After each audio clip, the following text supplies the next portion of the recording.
A man chooses, a slave obeys. Welcome to the Ethics in Video Games podcast, where we explore issues at the intersection of ethics and video games. What follows is a series of graphic, interactive scenes that we can't show you.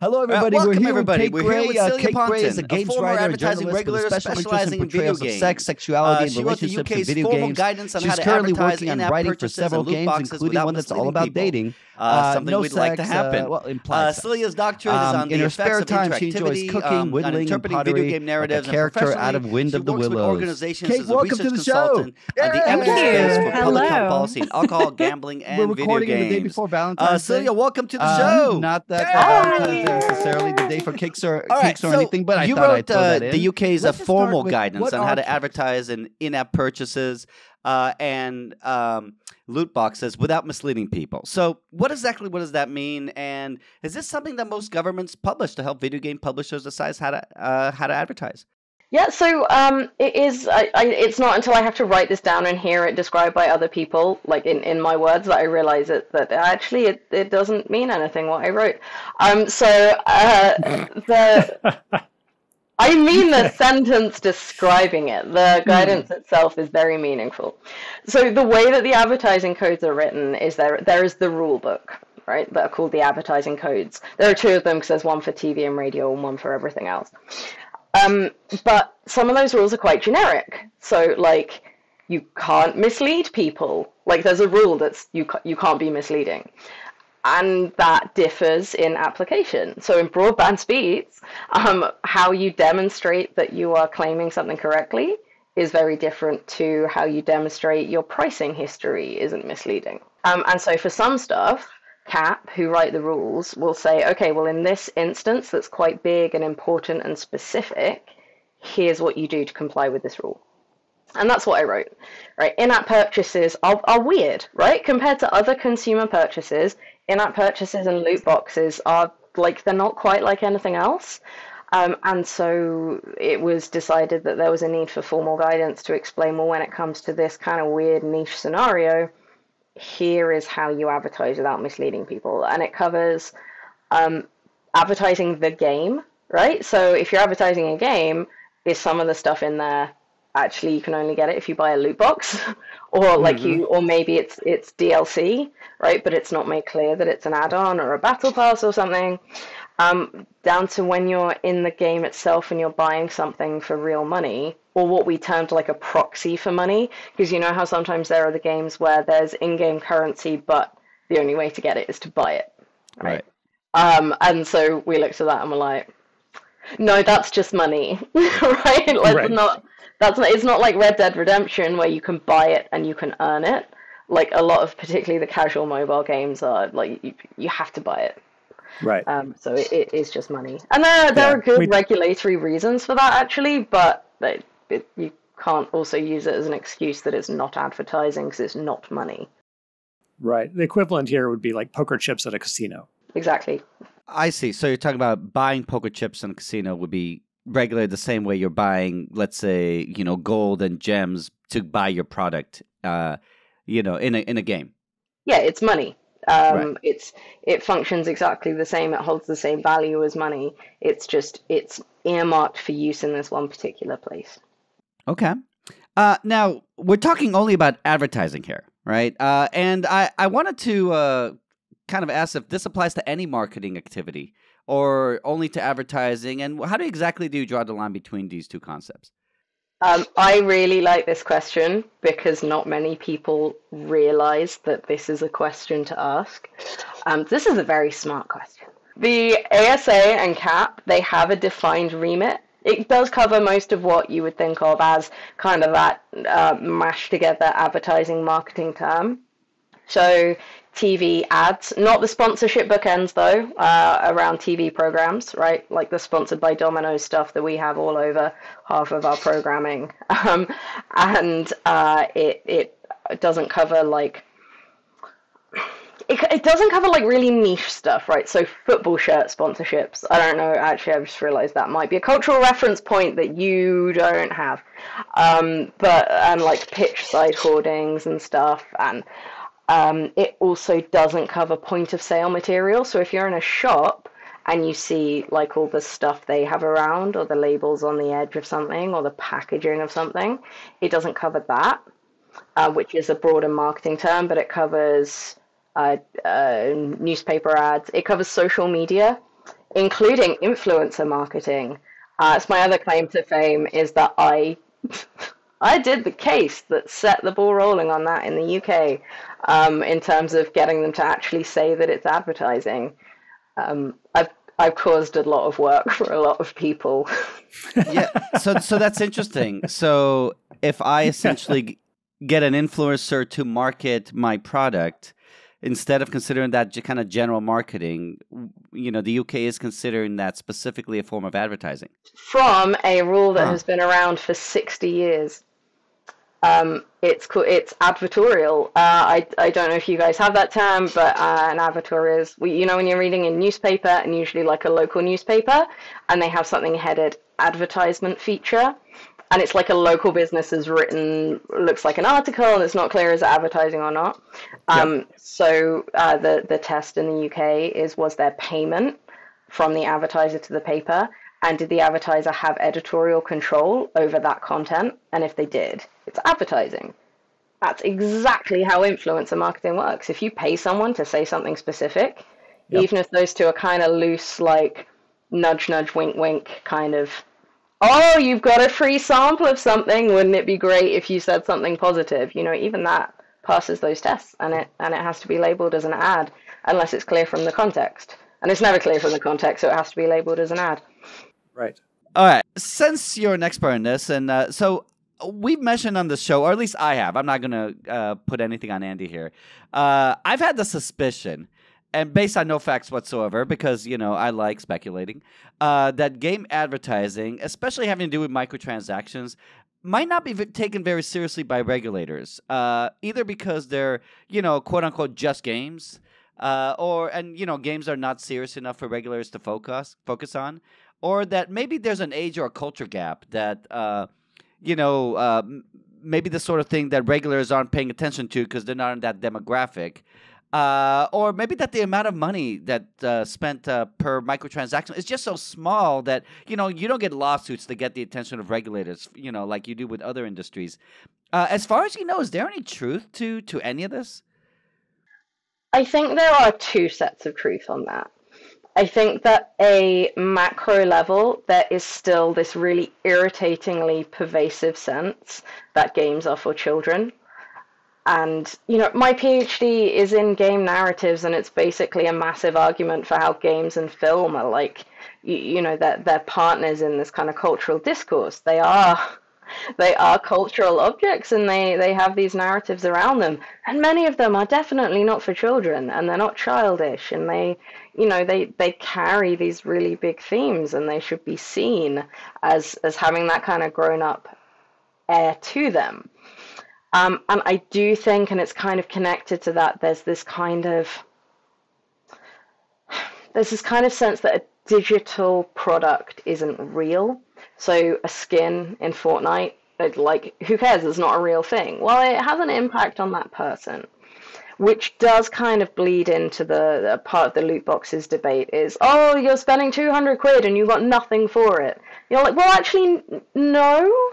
Like, it may not have been the stuff that you wanted, and there's the whole separate, chat you had with Leon, for instance, about, loot boxes and the gambling side of things. But you do get that whole, angle of that you got nothing for it. Whereas you wouldn't do that with, even with Pokemon cards, right? No, you can, because you can see those, you can hold those.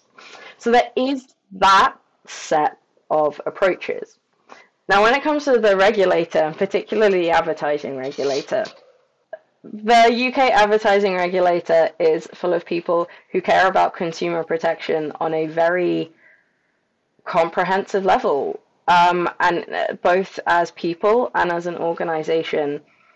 It doesn't really care about what the subject is. it cares that people aren't being misled. And every single complaint, and I can attest to this because this used to be one of my jobs there before I was in the policy team. Every single complaint is looked at and is, sorted into various grades of, no, this isn't a problem at all, or this just needs flagging to the advertiser, right up to this needs investigating and pulling apart and evidence looking at and stuff like that. And those decisions are made by people, and they're made on the basis not of, is it only 50p, but has it misled them? Have they been materially misled, or have they been harmed or seriously offended by something that's in a piece of advertising? And what I love about that organization and the fact that it exists, and it runs on a shoestring considering that it does this, it doesn't take into account how many complaints something gets, right? Something can have one complaint, and if that complaint is right, they will ban the ad. It just takes one person to notice that it's wrong. Yeah, and I think that's a great attitude. So it means that in this kind of instance, the regulator takes it seriously because it kind of treats everything equally. It's like it likes to use the phrase. I've heard the CEO use this a couple of times, without fear or favor. And sure, there are some things that it earmarks for particular attention because maybe it's rising up the agenda. So some gambling and unhealthy foods are a big thing for it at the moment, for instance. But they don't do that to the exclusion. That tends to be the policy team focusing on those, and then investigations and complaints functions will, they'll carry on with all the bits that come through. Now, the project on loot boxes and in-app purchases came up because when I joined the policy team, I identified it pretty quickly as something that there was growing public concern around loot boxes in particular. In-app purchasing had been kind of like, people have been thinking it was a little bit dodgy for a while, but loot boxes and children made it just shoot up the agenda. And so I suggested it as a policy project to look at and to kind of scope out, and that's when we landed on this. Well, what does compliance look like in this area? Is it clear what compliance should look like? And we realized there were these gaps, like what actually is advertising in a game? What's money? Like, because the definition of an ad includes like this concept of buying services, right? So are you buying a service? Are you buying the money? Is the currency buying the product, or is money buying the product, right? There's this whole thing we needed to iron out. And so that's how the project got started. It's interesting that you mentioned, by the way, for those listeners. So Celia mentioned a conversation with Leon. This was in episode 6. Me and Leon Shao talked about loot boxes and the law, which was really interesting. And it's interesting because one of the things that he kept pointing to is that you were not buying anything when you bought a loot box, right? Because you don't own anything, and that ended up being kind of a big deal. And it's interesting if the advertising, if you are not getting a product through a microtransaction, is that going to count even as advertising, or is that count as you're getting a service of opening a box? Or it does kind of go into that whole loot boxes and in-app purchases and the kind of the battle pass model, I do feel has turned video games more into a software as a service kind of model than the old-fashioned, you buy a Sega Mega Drive game and that is yours forever until you sell it because now it's actually worth more than it was when you bought it and realize that you're old. But it's, you are to some extent always renting your access to stuff, when you use a Fortnite Battle Pass, you're not buying the game, for instance. So it is transient. I get the idea that these aren't tangible things and that is a very hard thing that's a really hard thing for humans to feel like there is value in it. So there is a difference between opening a loot box and getting a skin or something of utility that you really wanted, and opening one and getting stuff that you didn't particularly care for. And I think that difference is far more marked than, say, opening a Pokemon card deck, like a booster pack, and either finding a shiny or finding, there's nothing really here, but, I can sell it on eBay or something. And I mean, I don't want to go into this whole, like, rabbit hole of the black market and the Steam store and like, enabling like various trades and things like that, because that's not really built into the ecosystem in the same way that it's just inherent in physical goods. But I mean, I do think there's at least a feeling of difference in one existing and the other not. Okay. We haven't even got to the advertising yet. So let's get to it. So, because all this has been around kind of like the setup. So let's get to the actual core of things. So, can you give us some examples of possible deceptive or misleading advertising in video game?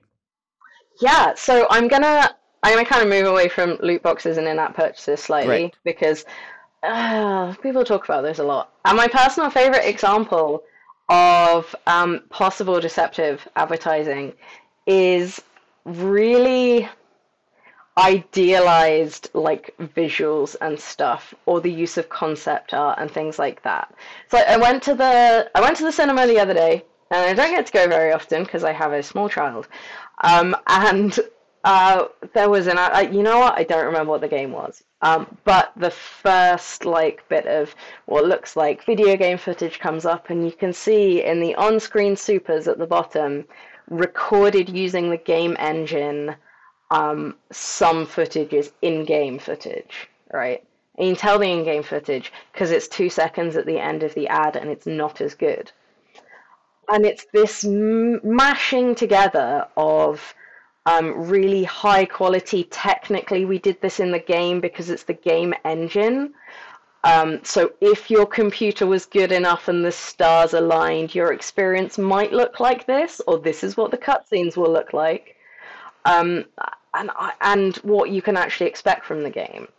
And I think people who are looking for this and who know about particularly PC gaming experiences will probably spot it, but honestly, that is not the test. The test is not, can someone work this out? The test is, what's the average person sitting in that cinema going to think that the quality of this game is? And does the average consumer know what, recorded on the game engine means? And in a way, the better games get, the worse that situation becomes. Because if you think about, like, GoldenEye 64, right? Right. No way were you going to get confused between what the game footage was and what, like, the, like, promotional, like, look at what the setting of this game is. Because they'd probably just be using the film because there wasn't the capability to do these, like, hyper-real things. Well, they still had like these really realistic cutscenes. I mean, let's say they weren't using the film, but yeah, if you knew anything about the quality of video games, you knew they could not possibly be that. Well, I have a whole bunch of questions about what you said. Because first of all, it's interesting, and Andy would understand this more than I do. Because when you say it was made with the engine that was used in the game, first of all, does that mean that it's literally they took material that was created in the game, or this engine that was also used in the game was also used to create these graphics, which may or may not look anything like the graphics in the game? Right. It would be the latter. It would be the latter, right? Yeah. So let's say you use an Unreal, whatever the latest Unreal is, right? Yep. As your engine. So that doesn't need to have anything to do with the actual material in the game at all. It's just it's like just the same tool was used to create the two things. Yes. So it might be that you're also using in-game assets. So yeah, I think most of the time they're in-game models or in-game artwork, in-game assets, and they're using the game engine, because what they're trying to tell you is that your game could look as good as this. Okay, so I guess the question is, that's what I'm trying to understand, right? Because it's one thing to say this was used on the same engine, but then you're not actually using real assets from the game in this, and then at the very end you've got your 2 seconds of here's what the game really looks like, right? Versus and I thought this was the point that you were trying to make, Celia, or you were making that I was not quite understanding. That this was essentially something that it would look like this if you had a super awesome machine, which almost nobody does. So it's probably not going to look like this. And the first of these seems to be, really kind of really sneaky. If you were to say, we use the same thing that someone would use if they were to make this game, if they were to make this real, right? But our technology looks way, way different versus, hey, look, this is the actual game, just looked at an optimized machine. And that one doesn't seem to be like you're necessarily deceiving somebody, but maybe it matters how different the optimized machine is. It reminds me a great deal of how hamburgers are shot for advertising. Right. Sure, right? sure. Right? You look at a McDonald's hamburger and you compare it to the ad for the McDonald's hamburger. It's like those are very different things. Right. But they have to be I think legally they have to be exactly it's just an optimized, it's the idealized version of it. But it's still I think the difference with that is that with a hamburger, you know what it is, right? You can see that, and you've got this background knowledge of, what a McDonald's hamburger is, and you've got this inbuilt level of almost consumer cynicism. And yeah, it's a food ad. They have shot it to look as good as possible. Actually, the ASA did look into something. I think it was KFC buckets and whether stating the number of pieces in the bucket was enough because it made the bucket look like it was full up and there weren't enough pieces to fill the bucket, but they didn't show they didn't show more than there would be. But consumers, they know what's up with food photography and stuff like that, and they're like, yeah, that's an idealized version. But the problem is with video games, does the average consumer, and the reason I use that phrase is because that is the test, is what would the average consumer think? So no particular specialized knowledge, just an everyday person. The man on the Clapham omnibus is I've just realized I'm saying this, there is no way that's a cultural reference point for you guys, but that is it's basically, Clapham is an area in London, and omnibus is like a super kind of mid-century and before word for just bus. So random man on the street, would he know something? What's his view? Rather than someone with specialist knowledge. And will they know that about video games? Is that going to be different now than it was 20 years ago? So arguably, yes. I think that it's reasonable to say that the average consumer's understanding of something like video games does evolve along with the format. And also it depends on the audience of the ad. So if you've got an ad for something that's in a specialist publication or is really hyper targeted at people who are serious gamers, you might be able to do more than something that's just a billboard on the London Underground where everyone is going to see it. So there is some nuance there. I want to ask about, let's say this is one classic, potential misleading. Let's talk about obvious, because you said, if it's not obvious misleading, I'm thinking about ads on, let's say mobile games that, show you an X to close the window that actually sends you to the buy screen, right? As part of their ads. What kind of examples do you have of kind of deceptive practices beside the one we talked about? I gotta say, mobile game ads, mobile ads for mobile games, are my favorite classification of terrible advertising. None of them are good. But do you know what? I don't think I ever came across a complaint about the pressing the button and ending up at the App Store screen. It drives me nuts. And you know what? It never crossed my mind that was an advertising issue. But it probably is. One of my students brought this up to me, and I'm gonna draw something here and show it to you. It was this symbol of an ad, and every time he clicked on it, it took him to the download screen. Yeah, it looks like a skip button. It does. Yeah. So I interpreted that as a skip button. But this is the download. That's well done.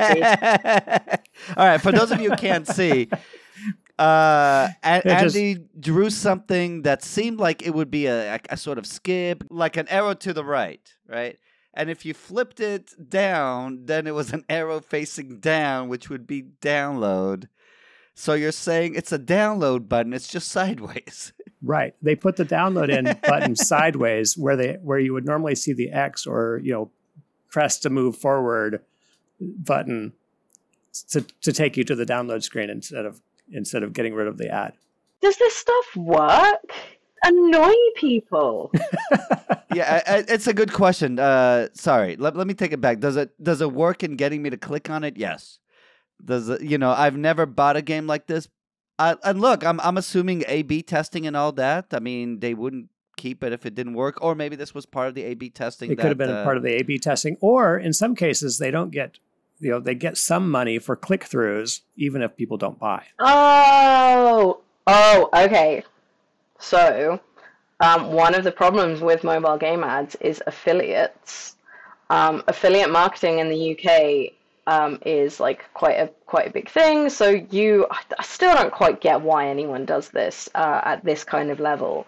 You advertise something on behalf of the company who actually does it, and they pay you to advertise it. So if you are being paid on click-throughs, not on downloads, or rather you are still being paid on click-throughs, not just downloads, actually, yeah, there is an incentive to do that. And affiliate marketing is a bit of a trash fire, to be honest. It's not. I don't get why anyone would let somebody market their brand if they didn't know exactly what they were doing with it. But apparently it happens. Maybe your brand is not that important to you. I mean, or you could ditch, you got a no-name brand, you could ditch the brand, right, if you need to, and just publish a similar game under a different name.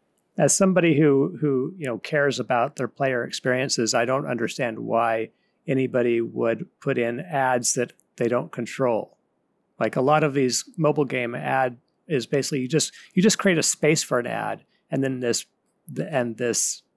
other agency fills that space at random, kind of, but not really. I mean, the people are paid for these ads, but you as the game designer don't have any control over what's in it. So it could be literally anything. The ASA looks at so the ASA takes that into account, because you will find, so for mobile game ads, and by that I mean ads found in mobile games, which are also usually for mobile games or other apps, when somebody complains about one, the ASA will contact the person who made the ad, so the advertiser, and sometimes then the affiliate as well, if it's an affiliate thing or if they can be tracked down. But they will contact the ad network that served it, or the studio who made the game that the ad appears in. And it is so common. If you look for mobile game ad cases on the ASA's website, you will find a whole bunch where the game designer says, oh God, we had no idea that this was showing on our platform. We don't want it on there. And sometimes even the ad distribution platform, although obviously I have far less sympathy for them, saying, oh, we didn't realize that was being served there. That was like categorized wrong or something. And I have quite a bit of sympathy for the developers, because yeah, they need to, you have to monetize it in some way, right? You can't, games aren't free to make, and they're not free to keep hosted. They're not free to keep live, to keep updated, particularly if you want to develop them further. People aren't just doing this out of some kind of charity so that people have something to play while they're sitting on the circle line on their commute, right? So they have to monetize, and if you're not actually that experienced about what ad networks can and can't do, and what they do and don't filter, and which ones are safe, then you walk into that kind of situation without realizing that you might end up showing a 4-year-old something horrible because you've not got the right kind of age gates and things set up. Right. Oh, age gating. Okay. I wasn't thinking about age gating in advertising, but I've never seen actually an ad that would need to have been age gating. But okay, before we move on to that. What about let's say potentially deceptive ad in game for some sort of microtransaction? So some sort of in game ad. I think the most common kind of form of this is putting pressure on people. So if you think about stuff at like and I'm not saying they do this, I'm just saying this is an example of the kind of game. So like the Candy Crush style game, like the hyper casual, level based, designed to be at that exact kind of like, you can do this, but you can't quite do it frustration level. That really kind of interrupts flow and kind of makes you want to keep going. So that kind of game, depending on how they bring up the like, oh, you're out of lives, do you want another life? And there's the countdown timer, and they're like, this is a limited time offer, and oh, you don't quite have enough gold, right? That kind of mechanism that really puts pressure on players and capitalizes on that sense of frustration, on the just one more time kind of feeling, and on almost like that search for the dopamine hit. I don't like it. It's not illegal to use countdown timers. It's not misleading in the sense of it's not lying. And no matter what they say, that there's no guarantee you will win the next level. But it feels manipulative in a way that just it sits wrong with me. Right. So the idea here is, right, you're playing on the player's psychological vulnerabilities here. But it's interesting, right, because we often talk about deceptive marketing, and people sometimes call marketing manipulative, and we can talk about various marketing that might be manipulative.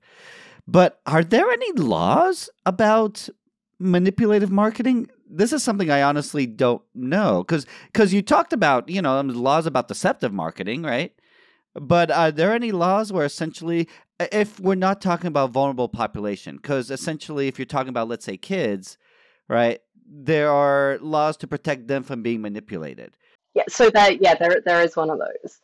Okay, let's tie that to games. I mean, does that apply to games in any sense? Or are there things that which might be manipulative and you could do in a game like Candy Crush, but you couldn't do in a game that was essentially marketed to kids? Yes, there is. Oh man, I keep forgetting that I did this case, and every time I remember, I'm just like, this is gold. Have you heard of mushy monsters or bin weevils?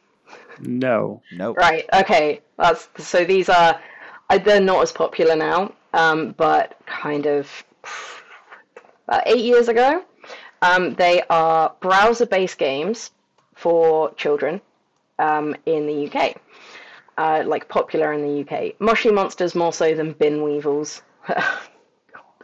Anyway, so these got complained about because they carried, I can't remember the exact wording of the rule, but basically they were complained about because some of the messaging about a premium subscription, so the browser games were free to play for the most part, but there were like areas and features that you could only access if you had a subscription. And the complaint was that the way that some of the inducements were phrased was preying on children's vulnerabilities, because it was essentially using like commanding language and stuff like that to try and play on kids' sense of like duty as well. The commanding language idea is really fascinating for kids, right? You can tell an adult to do something and they may or may not do it, but you tell a kid to do something and it's different. Yeah, exactly. And so I've just looked it up. The wording is direct exhortation. So what does that mean? Direct exhortations to purchase. What is this commanding language? Like, give me an example. What would it say? So this is interesting because I think as an adult you wouldn't think twice about this. Okay. So stuff like join now, but the way it was presented was like it was like you try and access an area that you couldn't get to, and it would say, hey, membership has all these benefits, join now. And the join now was like really big and prominent, and the kind of the X to close it was really small. And there wasn't any statement that you can return to the game without gameplay. And you've got to remember, you're talking about like probably under 12s here. You know, they're not savvy consumers. But the bit that is kind of extra on top of that. So there's this commanding language, right? But there was also this stuff about like the benefits of the subscription and the features, but it included phrases like the super moshies need you, and members are going to be super popular. And at that point, you're like, as an adult, I can see what you're doing in terms of like, you know, that so-and-so needs you, and that famous poster, you know, from... Yeah. And you know, that whole thing about, of course, you're not going to be... you mean super popular in terms of, like, there's going to be a bunch of, like, little characters and stuff. Like, fine. That's not what kids read into that. You know, so it's that kind of language. So yeah, there are these extra protections for kids in terms of, like, acknowledging that they're more easily manipulated. And, like, the company clearly wouldn't have meant to have done this to the level that they did. And I can get especially like... I'm dubious. Okay. I'm dubious of that. I say to the level because like the join now stuff, right? I don't think it's immediately obvious. I mean, obviously it's clearer when you can see it, and the ASA doesn't retain screenshots on their website, just descriptions. But the stuff about like, yeah, the super moshies need you is a lot like, yeah, I'm they knew what they were doing with that. But I have some sympathy about like the whole join now stuff not necessarily registering at that point. It was you have to remember, it was also presented in like a certain way, so it's not like the ASA was saying you can never say join our subscription service, right? It's about the ad as a whole. But there is one other rule about manipulative advertising. Subliminal advertising is banned in the UK.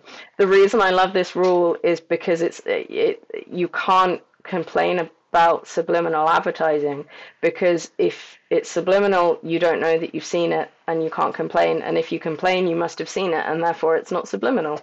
Oh, nice. I thought subliminal advertising was essentially like a, you know, conspiracy theory level kind of thing. Is it a real thing?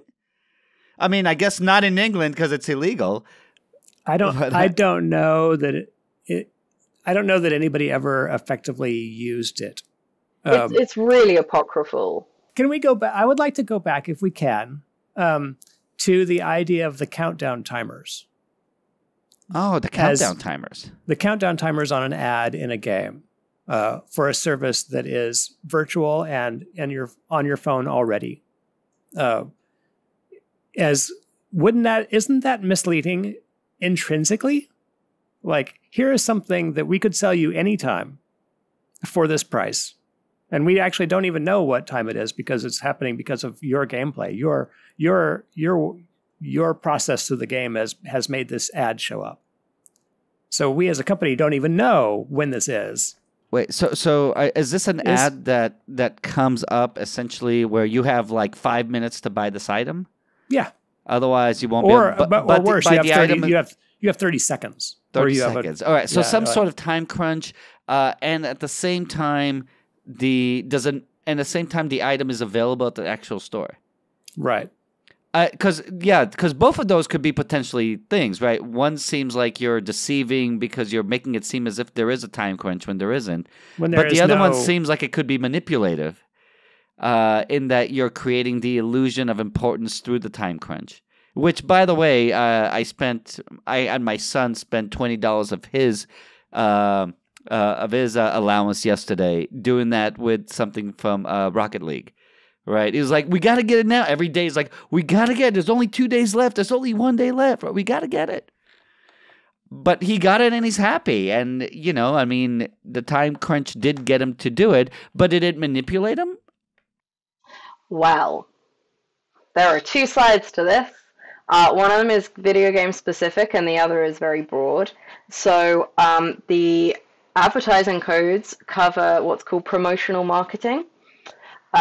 So I mentioned earlier that like in-store advertising and package advertising isn't within their remit. It is if it contains a promotion. And the most common form of promotion is money off for a certain amount of time. And the end date is an important part of that. And one of the things about that is it's really like, it's like a red line. You don't change that date. So I don't know if you ever get this on websites where they will say, oh, our sale ends at midnight tonight, and there's a countdown timer. And if you go back the next day, that countdown timer has reset, because what they're trying to do is they're trying to pressure people into buying. And that's you can't do that. Right? That is inherently misleading, and it's manipulative. So there isn't an inherent issue with offering a product, including a small in-game purchase, for a discounted price at a very kind of short window. Obviously, the longer the window, the fairer it kind of is. There isn't a point at which it becomes unfair to the point of being manipulative. Like, there's no cutoff per se. But in the guidance that I wrote, it terms immersive marketing messages, and basically it's that's as generic as possible a term that I could invent to talk about in-game purchasing that happens within the gameplay itself, so that you get to the end of the level and you get the pop-up and it's all part of the game kind of flow. Right. And how with that there's this natural sense of urgency that gets created, and it's part of decision making, and that's something you don't really get with ads in any other kind of media. Like, even if you're buying something off a website that has this kind of like countdown thing, it's not as immediate, and it's not as related to the kind of the flow state of being in a game. And like, obviously the developers don't want you to exit the flow state, and kind of the advertising plays into that, right? And as a player, you don't want to exit the flow state. That's the fun bit. So our brains really love flow. Oh man, I have ADHD, and I think that you go between like flow and hyper focus to the point where it's everything is in there, or just like hopping around everywhere, like and I'd far rather be in a flow state, right? And you don't want to disrupt it. It's a very, very human thing, and so kind of advertising that taps into that is like unsettles me a bit. And so the in-app purchases stuff looks at the strongest language though that could be used there was like marketers should avoid the use of mechanics that place undue pressure on players and prevent them from making an informed choice. So it's about, is your countdown timer so short that the player doesn't have time to look at how much the thing is, how much currency they have, and how much they would need to buy and the cost of it, right? Do they have time to put those couple of pieces together, take a sec to figure out if they want it or not? In some cases, I've seen these ads where there's not a timer on it per se, but the idea is if you close the ad, this is no longer available to you. Oh, yeah, that's interesting. That's a really interesting scenario, because one of the thing about misleading advertising in the UK, and because this comes from the CPRs, this will be the case across Europe as well. There's this concept of a transactional decision and material information. So a transactional decision is the most obvious example is the choice to purchase something, but it can also be the choice to look further into purchasing it. Oh, okay. Interesting. So you might see an ad for a TV, you might go and buy the TV, or you might say, that looks really cool, I'm going to look at it on like Argos, and Argos is an online UK retailer, sorry, like Amazon and others like that, and compare them and have a look at the specs, and that's a transactional decision. So the idea of material information then is information that will significantly affect the decision that you make. So if you make a decision on the basis of information or lack thereof in an ad, if the missing piece of information, or if like a skewed piece of information causes you to make a decision that you otherwise would not have done, that is misleading.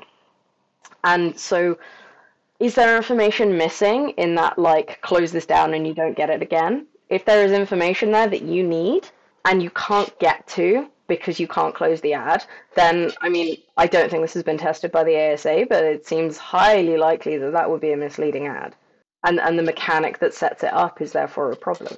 Yeah, that's really interesting. Yeah, I've never thought about and there's not too many places beside games where you really can't get out of what you're doing, and you have to decide or continue, and the fear of losing out, yeah, can really operate there. So Celia, we've talked about deception, right? Manipulation. Now, the other common concern about advertising is with the sort of harm that the product might cause. So, we limit ads in the U.S. about guns or tobacco. I'm assuming there's no ads about guns in the U.K. No. At first glance, it seems like it's a harder thing to do to connect video games to harm. Obviously, there's concerns about violence, for example, but, those are, as far as we know, based on flawed, outdated studies. But I was thinking about maybe issues about pathological gaming or money-related issues, right, where there's harm involved. Can you give us some examples of the harms that regulators might be concerned about when it comes to video games, if any? I mean, maybe there aren't any. So I think that the harms they might be concerned about are kind of broader in terms of the kinds of content that you see rather than being specific to games as a sector. Although I would say there are certain kinds of imagery that's more likely to happen in a game ad. There was a case that came up. Oh, this was several years ago, and I hadn't been at the ASA very long. And somebody complained about an ad for a video game that was that happened. So it was on in the middle of a YouTube or like a pre-roll on a YouTube video that their kid was watching, and I'd never typed the phrase "flayed human corpse" before, let alone one wrapped in barbed wire. And I could see what they meant about like that is for a young child to see that's harmful and that is shocking, right? And that is much, much more like way more likely to occur in a video game sector ad than it is for basically any other product. Like that's not really maybe a horror film. That's kind of the only sector I can really think of where that kind of harmful content in terms of like disturbing, inappropriate for children. The other kind of broad, generic kind of harmful content, although I think this is less so for games in a more innocent sense, is hypersexualized content. So there are certain kind of informal grades of sexual content, and if something is overtly sexual, so that's not explicit, like obviously explicit material not allowed in advertising, oddly, but like overt material needs to be targeted away from children. There can be some innuendo in kids, like in ads that kids see. That's less of an issue for video games, except there are some mobile games that I find deeply offensive and immoral that are predicated on essentially, like, I think there was one recently the ASA upheld against that was like removing a woman's clothes without her permission and stuff like that. And like they're looking at the ads for those games, and those ads contain the game content. And personally, I think that content in the ad and in the game is harmful, both in terms of it hurts the person who sees it, because that's an uncomfortable reality for a lot of people, is that's the kind of content that surrounds them on a daily basis. But also it adds then to that kind of like societal kind of ideas around it. Now, those games aren't illegal to make, they're not illegal to advertise, and I'm not going to argue that they should be illegal, because then you get into the free speech consideration. I just don't think anyone should want to make them. And that's where you get into this self-regulatory structure, right? Because those aren't illegal. That advertising isn't illegal per se, unless it's really bad. But the industry as a whole has basically said, this stuff makes us look bad. Let's not let any of us do it. And we'll all agree, mainly. Right. Celia, let me go back to the kids issue. How do you decide what's the time and place for ads that would potentially be psychologically harmful to kids, given that some ads could appear in games, given that different people can play games? Yeah, what do you do with that? So when you're talking about kind of the more classical advertising in terms of like TV advertising, for instance, that's really easy because it's time-based. It's like there's audience data that you can use to tell whether like it's for kids or not for kids and stuff like that. So there are some instances where it's straightforward. When it comes to things like, and I think YouTube and mobile games kind of are both in a very similar space here in terms of the ads you get served and when and who gets them. So they take into account who is signed in on the device. But although the ASA does have regard to stuff like that, they are also sensible and rational people who know that people share devices and that you would be deluded to think that an adult signed in and watching 3 hours of nursery rhymes is watching that themselves and that they haven't just palmed it off to their kid who's driving them insane. And that, so actually the precedent that has been created when it comes to YouTube, and this is also applicable to games because of course you know the genre and you know the kind of game it is and is set up to be. If it's a game or a video that is clearly for children, the ads that are served through the platform onto that shouldn't be a problem for children. And that was the issue with the ad I was talking about earlier with the flayed human corpse. That was shown during a nursery rhyme video on YouTube. Wow. And that's not the only instance of that happening. And you get that with films as well, with like swearing. And or like sexual content or violent content. It happens with films, but it happens with games as well. And it does sometimes happen with things like alcohol and gambling, where the ASA and CAP have targeting and scheduling restrictions for obvious reasons. So yeah, there is this kind of sense of it's not just about the data you hold on the user who signed in.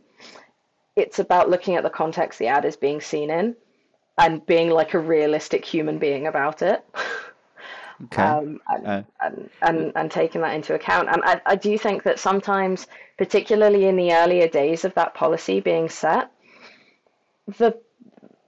that was not a concept that sat comfortably with the way that big tech works, right? Because, you know, Google isn't sitting down drawing up a list of, these videos are, you know, for children and these are not, and we need to categorize like that. Not in the same way that a person would do it. And it wasn't it wasn't something that sat naturally within that.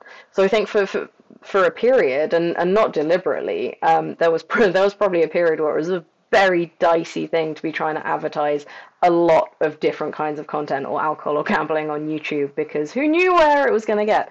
But I think they've changed a lot of stuff since yeah, I think the advertising industry sort of insisted, because they were getting charged for sending ads inappropriately to the wrong people, right? So they were paying for ads. They're paying for a view of a 4-year-old's view of an alcohol ad, and they don't want to pay for that.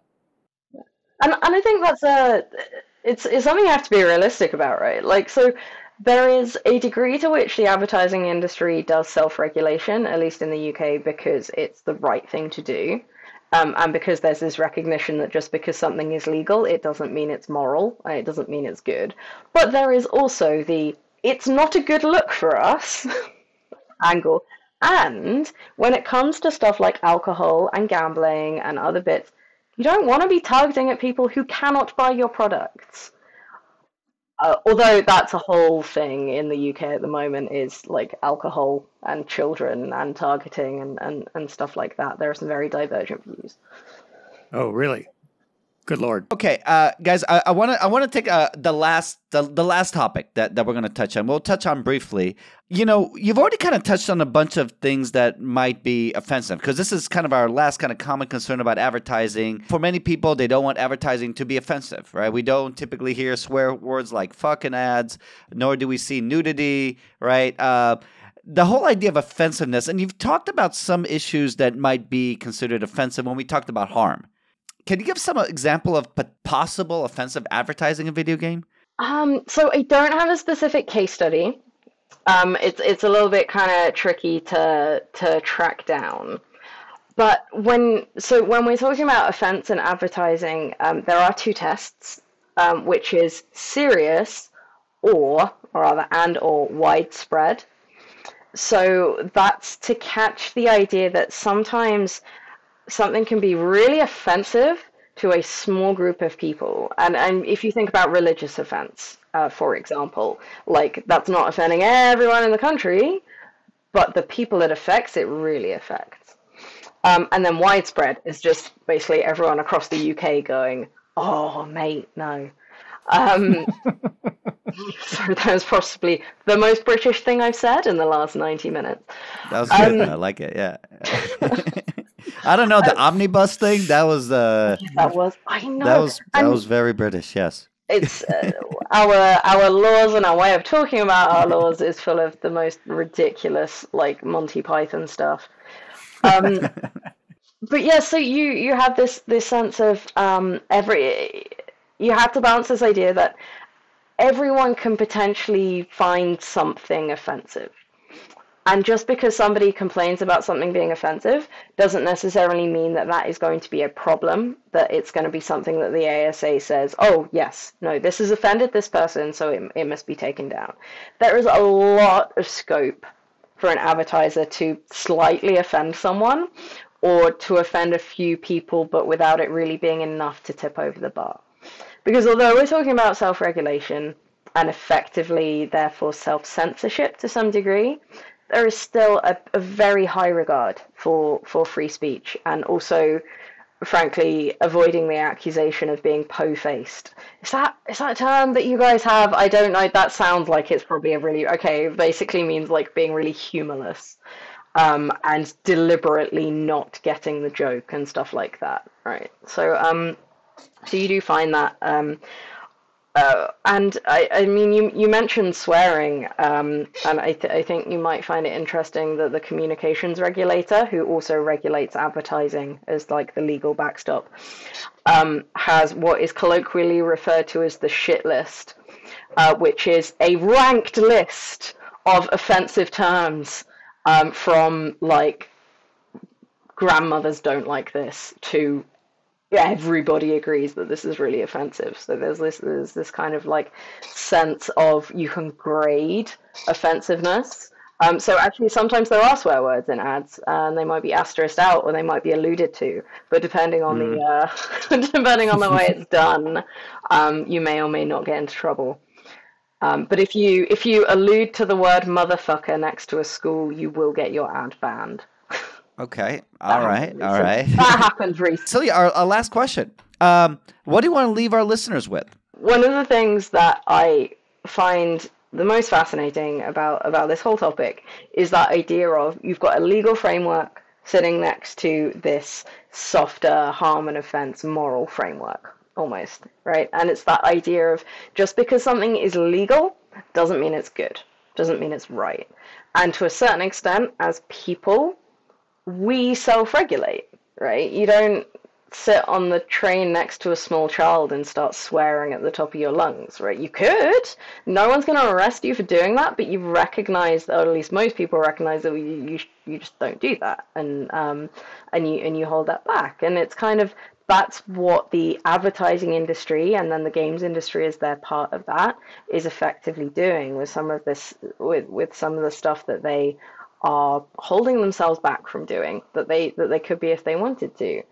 And I think that, you know, when we talk about ethics in games and player choices more generally, then you start to kind of see echoes of that everywhere. I'm always of the view that you can see something in this instance. So the industry taking these actions to avoid doing something that they don't actually need to avoid doing, and you read it over and you see the parallels with what you are doing and the things that you are keeping tabs on for yourself in your real life. All right. Great. Great. Celia Pontin, thank you so much for coming on the show. Yeah, come give me a hand Thank here. you so much for having me. It was lovely to talk about this stuff and have people at least seem interested in it. All right. Good podcast. Play nice, everybody. You can subscribe and listen to all of our episodes wherever you listen to podcasts.